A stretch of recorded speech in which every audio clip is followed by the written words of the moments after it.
Welcome to Brain Vision. Problem 11.95. This is part of a series of problems about a competitor on a team in a tug-of-war game.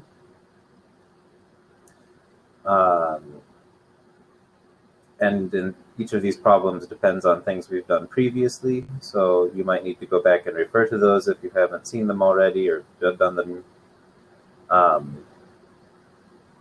But briefly, there's this person has the tension in the rope pulling forward.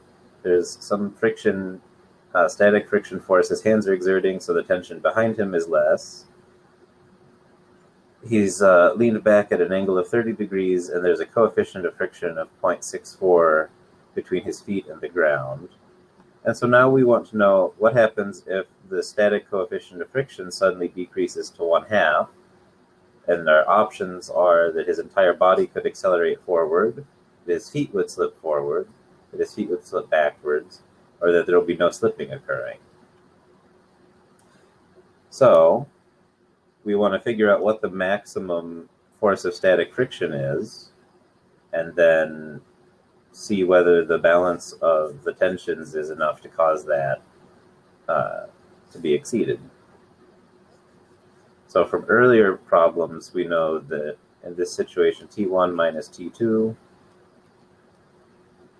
is equal to 302 newtons.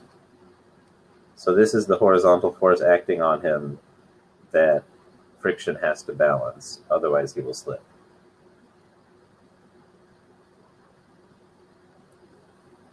So the maximum static friction force that can be applied, so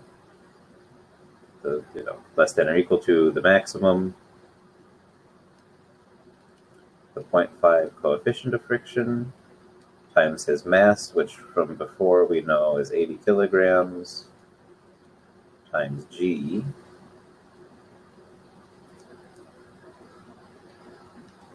And this is 392 newtons. So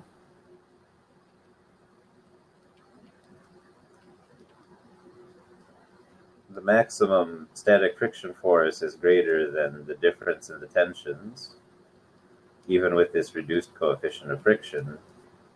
And so he's not going to slip. So he still has 90 newtons of sideways force left before he will, even at the lower coefficient of friction.